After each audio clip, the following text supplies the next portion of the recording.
Hey everyone, Mike on Monday coming to you. Today I've got a special guest with me, Ryan Jones.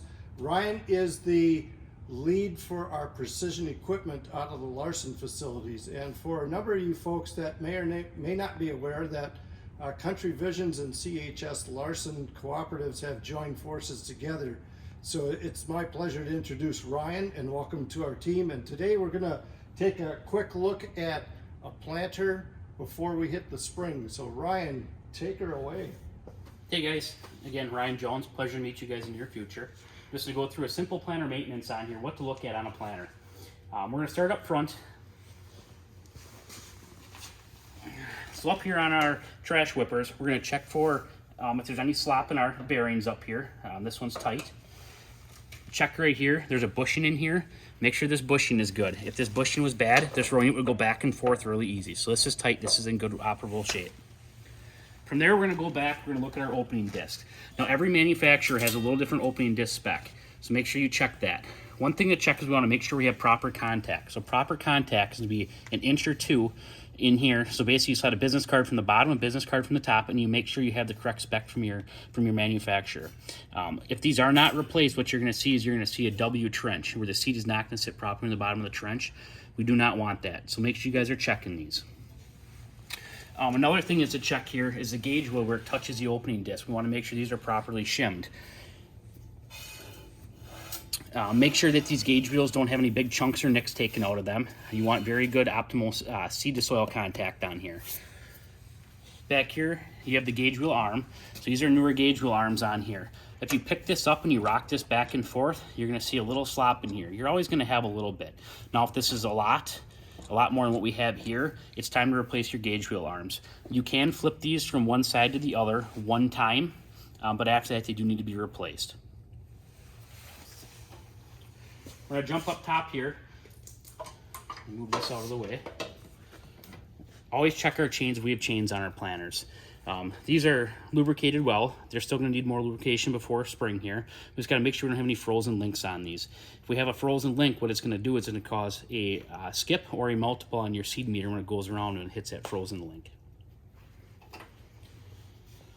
Last but not least, for the simple maintenance aspect, we need to check our closing wheels.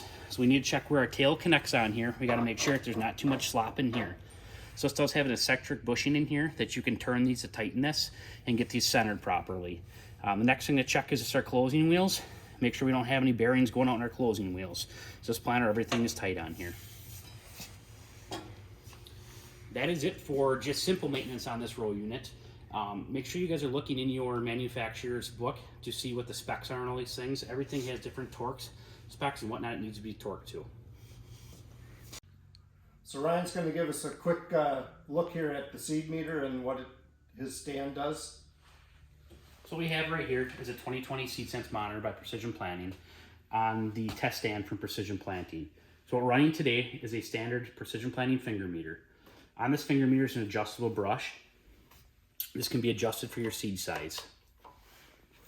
On the monitor over here, it's going to tell us what our population is, what our singulation is, what our percentage of our skips and multiples are. When we're running this, we're going to do a 1,000 seed run, and we're going to look at our percentage of our skips and our multiples. On a standard finger meter, it has to be above 98.5% or better to pass. If that does not pass, we have to take this meter back apart and check for components inside the meter. Sometimes on this meter, it can be as simple as having our finger set here. A piece of seed tag bag can get wrapped around this finger meter. When this happens, it's not going to allow that finger to release the seed properly.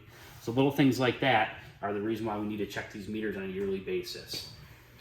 Country Visions is running a special this year on seed meters. Every 5 meters, you get the 6 free. That is through March 2nd. That's what you did to this machine here. All right, Mike. So on this one here, this planter came in. The farmer had a factory downforce system on here, which consisted of springs. So we took off the factory downforce and we added Precision Planting Delta Force. So this is a hydraulic downforce system. This is going to have row-by-row control on the downforce. So this is going to work off a weight pin that every row has. So that is one of the new options on this corn planter. The other option we added on here last year was a 360 Bandit for optimal nitrogen placement. So this is a true 2x2 system. It's going to have your discs and a little firmer down here, and it's going to be a true 2x2 placement for your nitrogen fertilizer. Everyone's invited to the 2022 Precision Insight meetings. March 1st, we're going to have a meeting here at our Larson location, and March 2nd, we're going to have a meeting at our Chilton location. We're going to be going over planter topics, sprayer topics, and much, much more. Everyone's invited to this meeting.